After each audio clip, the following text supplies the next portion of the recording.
Good morning, my dear students. So, let us come back to the second part of the drugs actually modifying thyroid metabolism.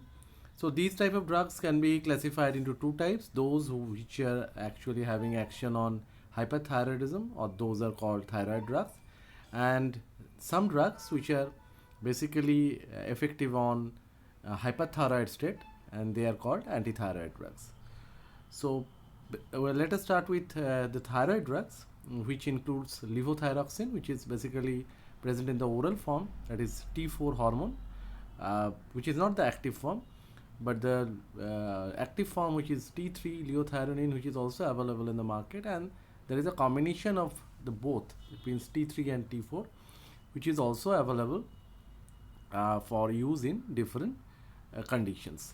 Even in different emergency conditions, which you have heard in the previous presentation, that in myxedema coma, probably you can use injectable form of this liothyronine T3 form, or even a combination of T4 with T3. But normal hypothyroidism case is usually treated with only T4 hormone, that means levothyroxine.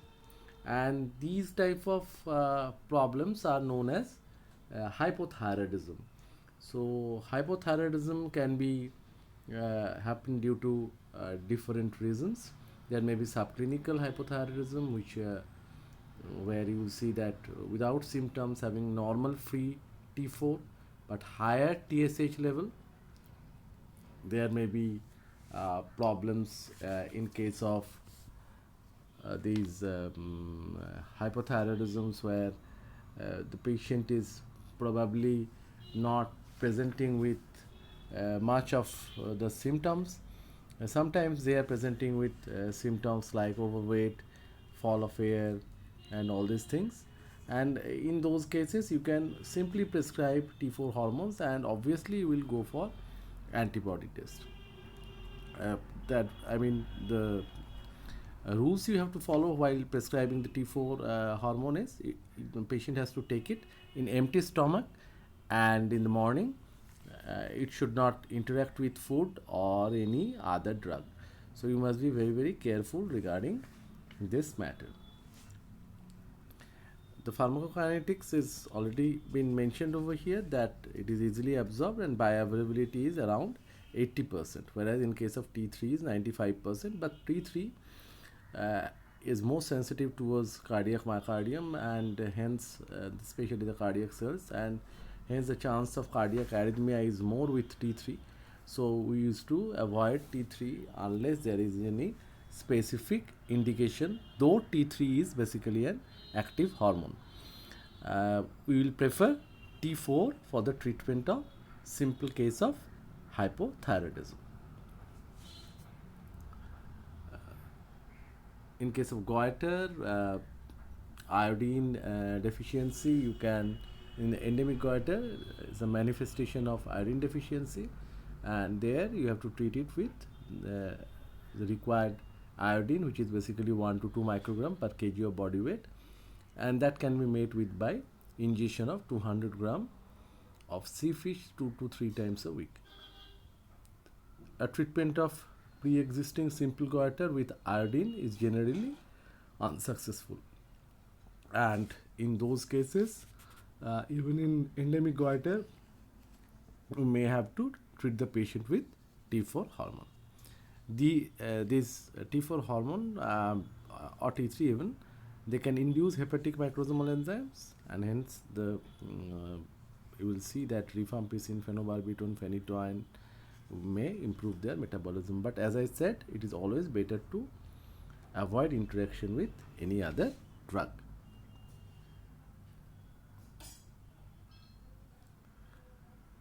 So the indications are the hypothyroidism, especially if it is happening at the childhood, the cretinism.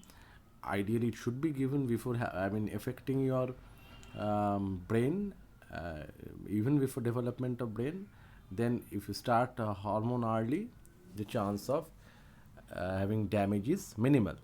So it's always better to prescribe hormone, measure the hormone level from the pregnancy onwards. And if you see there is deficiency, you have to increase the concentration of T4 hormone even during pregnancy and following pregnancy to the fetus.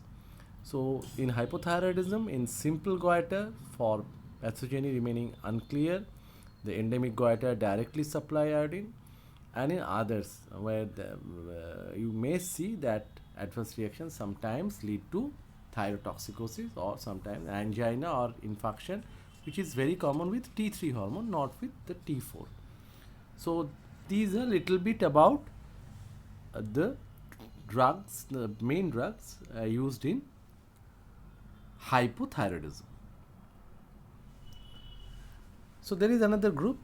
The group is called the antithyroid drugs, and these drugs are commonly useful in hyperthyroidism. The clinical manifestation of hyperthyroidism are due to an excess of circulating thyroid hormone, and they can be ameliorated by using antithyroid drugs. These drugs which basically interfere with hormone synthesis. There are iron inhibitors which inhibit iodine trapping and binding, potassium perchlorate, thiocyanate. There are thioamides which is being mentioned over there. These are the main group of drugs which inhibit thyroid peroxidase and block the synthesis of monoiodotyrosine and diiodotyrosine and prevent the coupling reaction. And these examples are propylthiouracil and carbimazole. Out of this, propylthiouracil usually doesn't cross placental barrier and hence safe in pregnancy, whereas carbimazole is also not causing that much of damage, but aplasia cutis is one of the side effects or adverse drug reactions of this drug. Hence, we will prefer propylthiouracil over carbimazole in pregnancy. Other than this, propylthiouracil also inhibits the conversion of T4 to T3, that means the non-active to active hormone during thyroid storm. So in thyrotoxic crisis or in thyroid storm, you will always prefer propylthiouracil because it will prevent the peripheral conversion of T4 to T3. There are some drugs which interfere with hormone release and promote its storage. Those are iodides and lugolidine. The lugolidine has its function. It will have a contractile property. It constricts the blood vessels, and therefore the thyroid, the tumor or the things which is required for surgery, that the gland itself, thyroid gland, becomes firmer and the chance of hemorrhage is less, and as well as this will prevent the chance of thyrotoxic surge or release of thyroid hormone following surgery. So this is the reason why Lugos iodine or the iodine as a whole or potassium iodide is used not only during thyroid crisis or thyroid storm, it is also used before surgery to prepare a patient. It is usually given 10 to 14 days before thyroid surgery. And lastly, it's coming the radioactive iodine, which has two kinds of particles, beta and gamma, and these destroy the acini, and one part of this is used for diagnostic purpose. So these are in little bit about the drugs used in hyperthyroidism, or these are the drugs which are called anti-thyroid drugs.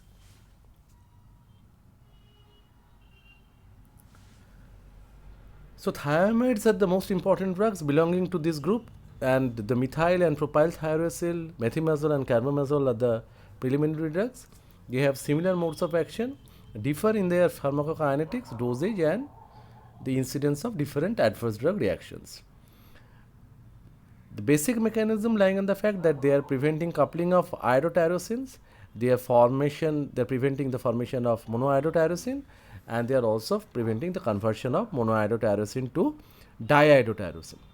Propylthiouracil, in addition, inhibits the peripheral deiodinase and prevents conversion of T4 hormone to T3.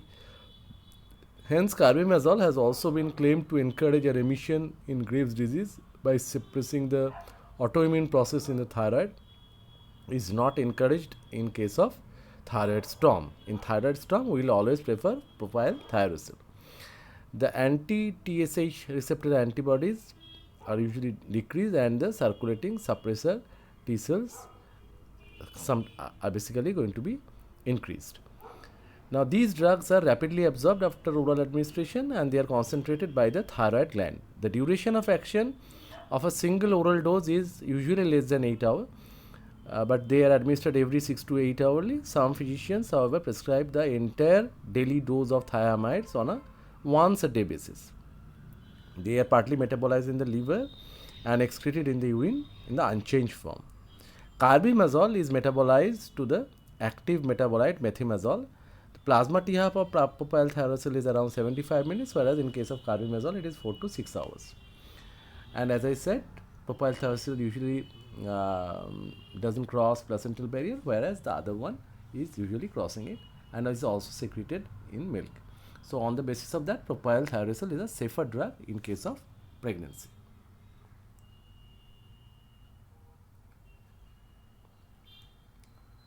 So all thiamides inhibit peroxidase catalyzing reactions, iodine organification, iodotyrosis condensation.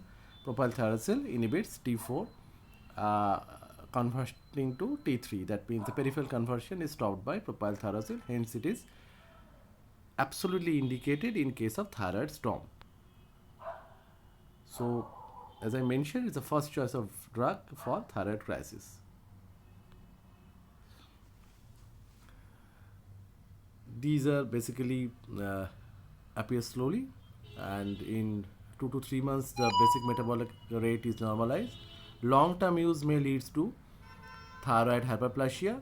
Methimazole is almost 10 times more potent as propyl thyrosol. So in that sense, methimazole is a fast choice drug if there is no such relative indications like pregnancy or if the patient is not having thyrotoxicosis. Always you will prefer drug like methimazole over propyl thyrosol. So in some places propyl thyrosol is scoring over methimazole, and in some other places you will prefer methimazole over propyl thyrosol. Methimazole causes aplasia cutis, that is one of the adverse drug reactions happened during pregnancy to the fetus. The preparations are available in different forms, and like the propyl thyrosol 50 milligram tablets are available, whereas in methimazole 5 to 10 milligram tablets are available. The milder adverse drug reactions are drug fever, pruritus, urticaria, edema of the feet, lymphadenopathy, hair loss. So these are very common adverse drug reactions. Most serious effects are thrombocytopenia, leukopenia, liver damage, and rarely agranulocytosis. The patient should be told to report any attack of sore throat, fever, and oral ulcerations during therapy, which is basically suggesting neutropenia. And hypothyroidism is an extension of the pharmacological action of these drugs, which is basically reversible.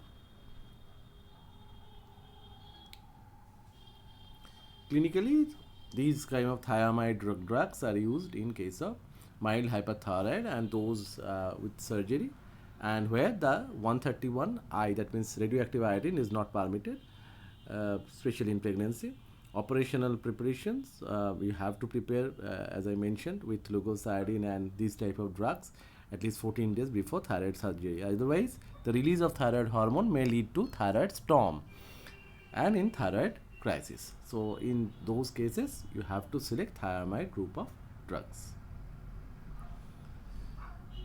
So long-term use leads to thyroid hyperplasia, pruritic maculopapular rash, and the most dangerous side effect is agranulocytosis.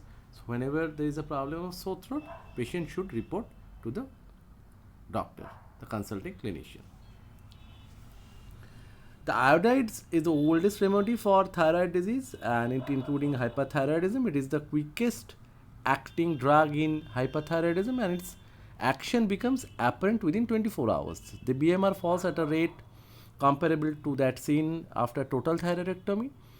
The acinar cells become smaller in size and the colloid content increases. The gland becomes less vascular and firm. Maximal clinical benefit you will see within 10 to 14 days. The hyperthyroid state is, however, partially controlled by iodide and after a variable period of time, and beneficial effects seem to wear off. The mechanism of this iodine is lying on the fact that iodine rapidly shuts off the release of the preformed thyroid hormones and promotes their storage. This effect is called thyroid constipation, is availed of while using iodine in the management of thyroid crisis. It inhibits synthesis of iodotyrosine and iodothyronine, and that is called Wolff-Chaikoff effect. This is due to high intracellular concentration of iodide. With time, there is an escape for this effect. It limits its own transport, resulting in low iodide levels. When given along with thiourea compound, it prevents the increase in size and vascularity of the goiter that can occur following antithyroid drugs. The common adverse drug reactions are basically they're intoxicating in the susceptible individuals, leading to skin rash, rhinorrhea, lacrimation, increase in salivation. So iodide causes of escape of thyrotoxicosis is if used in a patient on potassium perchlorate. Prolonged use of iodides has been reported to occasionally produce goiter and even myxedema. Iodides may cross the placenta, may cause goiter in the fetus. They must therefore be avoided during pregnancy. They may precipitate thyrotoxicosis in an occasional patient with a non-toxic goiter, especially in iodine deficient areas, and this is basically known as Jod-Bezdow effect. This effect has been occasionally reported also after the use of an iodine containing organic dye as for coronary angiography, as well as after the antiarrhythmic drug amiodarone. So amiodarone may cause these type of thyrotoxicosis. Actually, amiodarone is responsible for causing both hypo and hyperthyroidism. Different doses are available. The mostly we are preferring saturated solution of potassium iodide and leukotriene. Saturated solution of potassium iodide is known as SSKI. It is abbreviated as SSKI, and these are very much preferred in case of thyroid crisis. So the prevention of obviously they are used in operational preparations, thyroid crisis, preoperative preparations, the rapid control of hyperthyroidism, blocking the thyroidal uptake. So these are in brief about sodium iodide and potassium iodide. Ultimately, we are coming to the last drug from the group of antithyroid drugs, that is the radioactive iodine. 131I is basically concentrated selectively by the thyroid gland. It emits both gamma and beta radiations. Gamma radiation is used for measuring radioiodine uptake and for thyroid scan, whereas beta radiation is particles that penetrate only up to 3 to 5 millimeter in the soft tissues, and within this compass they dissipate their energy and act as ionizing radiation. They selectively destroy the thyroidal follicles, produce fibrosis, and impair the ability of the remaining follicles to replicate. The preparations are available in different forms, like sodium 131 iodine, which is administered orally in the dose of 3 to 10 millimercury on an empty stomach and after a light breakfast, whereas patients can be treated on an outpatient basis but are instructed to dispose of their urine carefully into latrine to avoid close contact with children for 2 weeks. The effect of a dose becomes apparent within 3 to 4 weeks, with maximum effect by 3 to 6 months. About 50% of the patients become euthyroid after a single dose. Others may require second, even a third dose. So the decision about needing the second dose is usually taken at the end of 4 to 6 months. The common adverse drug reactions which we are seeing, that the focal soreness in the neck due to irradiation, transient aggravation of the hyperthyroid state, hypothyroidism, damage to the fetal thyroid. The fetal thyroid picks up iodine. It is absolutely contraindicated in pregnancy. In thyroid carcinoma, where the radiation is known to be carcinogenic, and the possibility of development of thyroid cancer following radioiodine cannot be totally ruled out. So these are all adverse drug reactions of this 131I, and it may lead to genetic damage. This has not been so far not been demonstrated in the clinical not in the clinical trials, rather in the clinical practice. The treatment, we are going to finish this presentation with the management of thyroid storm or thyrotoxic storm, crisis, where you will see the manifestations of extreme hypermetabolism in a thyrotoxic patients, and it is usually occur after thyroidectomy in an inadequately prepared patient, which is called surgical storm. If it is happened in presence of infection, injury, or any surgical procedure other than thyroidectomy, it is called medical storm. But both of them are storms, and both of them should be treated in a similar manner. Now, in case of the treatment of thyroid crisis, you will hospitalize the patient, preferably in intensive care unit. The treatment of the precipitating cause should be done. Large doses of the antithyroid dose like propylthiouracil is usually preferred because it inhibits peripheral conversion of T4 to T3. And 200 milligram of the dose is given, or carbimazole can be given if this propylthiouracil is not available. Iodide, that is the iodide form, started a couple of hours after the thiamide drug, that means propylthiouracil. It may be given intravenously in the form of sodium iodide or through a nasogastric tube. These doses are in excess of that which controls hyperthyroidism. You have to prescribe a beta blocker, which is written here, and preferably it is propranolol, because that has the property to also prevent the conversion of T4 to T3, that is active hormone. Not only that, this non-selective beta blocker has anti-arrhythmic effect. Supportive measures like include the use of dexamethasone, which is a steroid, 0.5 to 1 milligram, eat hourly, oxygen, adequate intravenous fluid, glucose, B-complex vitamins, if possible antibiotic or other antimicrobials, and the treatment of hyperpyrexia with paracetamol and tepid sponging may be essential during these kind of problems like thyroid storm. And heart failure, if present, needs to be treated with different drugs like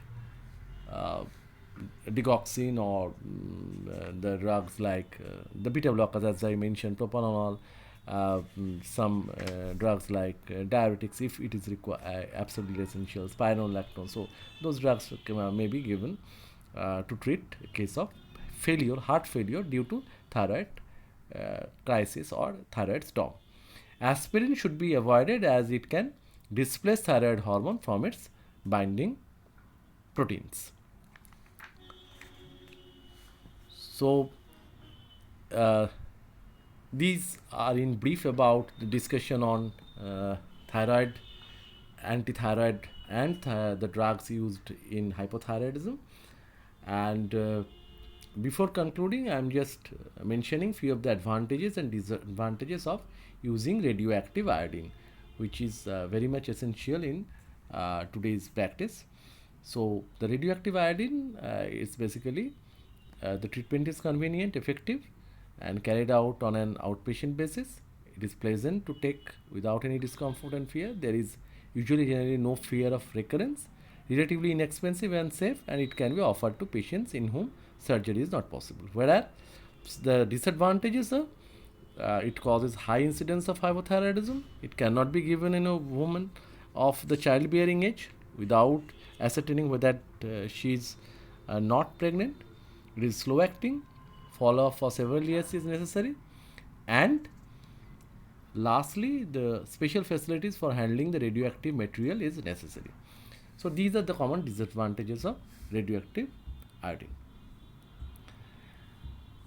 The surgical procedures are only required where these drugs are not going to be effective, and the surgical procedures are mostly indicated in multinodular toxic goiter, solitary toxic nodule, a large diffuse toxic goiter, in recurrence after adequate treatment with a thiamide group, that means the propylthiouracil or carbimazole, and when malignancy cannot be ruled out. So these in brief about the drugs, different drugs used in different types of thyroid disorders. Thank you so much for your kind attention.